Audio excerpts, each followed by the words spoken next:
Donald Trump lashed out in court. A Florida school district removed dictionaries from its libraries, and a lot of the U.S. is about to get very, very cold. That's some of what we'll get to on The 7 from The Washington Post. I'm Hannah Jewell. It's Friday, January 12th. Let's get you caught up with today's 7 stories. At number 1, U.S. and UK forces struck Houthi militants in Yemen. The Houthis are an Iran-backed rebel movement that took control of Yemen's capital in 2014. And since November last year, they've carried out at least 27 attacks on commercial vessels in the Red Sea in protest of Israel's war in Gaza. Senior U.S. officials have blamed Iran for fueling the crisis with their technological and intelligence support for the Houthis. Yesterday's strikes by U.S. and British forces were a dramatic escalation.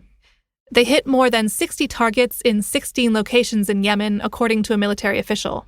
President Biden said they were a necessary retaliation after the group ignored repeated warnings to stop attacking vessels, and a Houthi official warned of dire consequences in response to the strikes. Number 2. Donald Trump's civil fraud trial in New York came to a close yesterday. Yesterday's court hearing was mostly routine, with lawyers from both sides offering their closing arguments. But at one point, Trump interrupted proceedings to attack the judge, the case, and New York Attorney General Letitia James, who filed the lawsuit. Since this case began, Trump has repeatedly accused James, who's a Democrat, of being biased against him. Yesterday, James spoke to the press outside the courthouse after the trial. The personal attacks really don't bother me.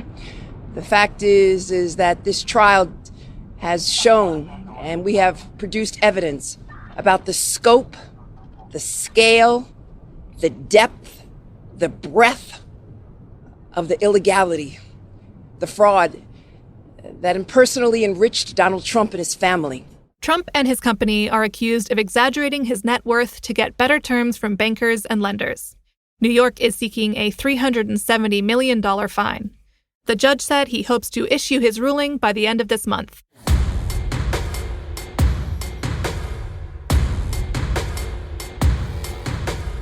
Number 3. The FAA is launching an investigation into Boeing's manufacturing process. The aerospace giant is facing more scrutiny over what went wrong on an Alaska Airlines flight last week. One of its 737 MAX 9 planes had a panel fly off at 16,000 feet, leaving a gaping hole in the plane's side. The investigation was announced yesterday. It will determine whether Boeing followed rules to ensure its aircraft were safe for operation. Authorities are also investigating one of Boeing's suppliers, Spirit AeroSystems, which builds the plane's main compartments. The probe comes as some Alaska Airlines passengers are suing Boeing for their experience on last week's flight. The lawsuit was filed yesterday and says they suffered physical injuries and emotional trauma.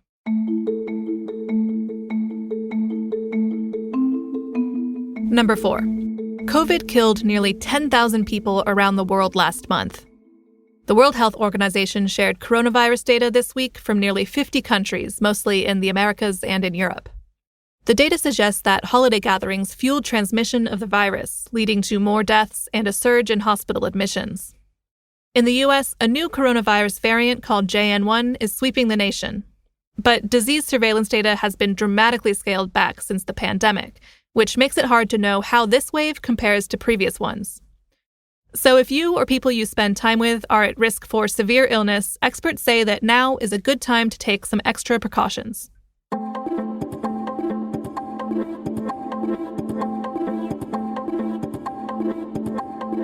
At number 5, severe cold could break hundreds of records this weekend.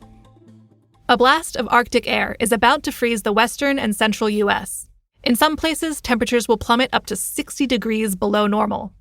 Parts of Montana may see lows of minus 40 degrees Fahrenheit. This kind of cold is no joke. The National Weather Service warned that temperatures will be life-threatening. And they'll make for some very frigid games in Saturday's NFL playoffs in Buffalo and Kansas City. And a chilly first contest of the primaries at the Iowa caucuses on Monday. There's also yet another storm brewing, which will bring blizzards to the plains and upper Midwest and the risk of more tornadoes to the south. So check out our site for some tips on how to stay warm.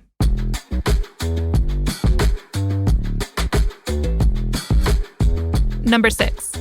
A Florida school district removed 1,600 books from the school libraries last year, including dictionaries. In 2023, the state passed a law prohibiting books that mention sexual conduct. It was part of a wave of state legislation in recent years that has allowed parents and officials to challenge what books are kept in schools. A list of the books pulled from schools in Escambia County was released this week, and some of the titles are pretty surprising. They include dictionaries, encyclopedias, and reference books on topics including science, mythology, and even the Bible. Experts said the list shows how sweeping the state's new rules are and how fraught the climate in school districts has become.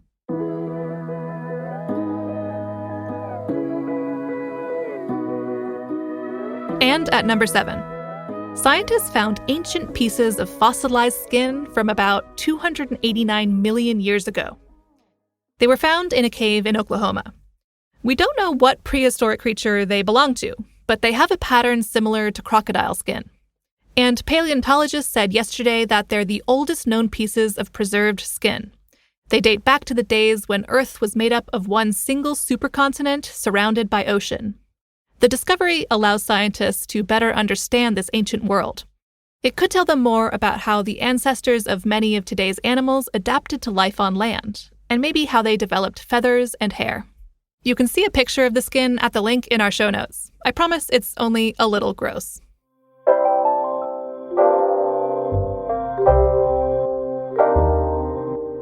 That's the show for this week. Thanks for listening. The assistant producer of The Seven is Taylor White. The staff writers are Jamie Ross and me, Hannah Jewell. John Taylor is our editor. Additional editing by Christina Quinn. Copy editing is by Francis Moody and Melissa No. Mixing and sound design is by Jim Briggs and Justin Karish. Our theme music is by Edith Mudge. Our director of audio is Renita Jablonski. The podcast will be off for the holiday on Monday, but check your inbox for the newsletter version of The Seven. You can find a link to that in our show notes. And we'll see you back here on Tuesday. I'm Hannah Jewell. Thanks for listening and have a great weekend.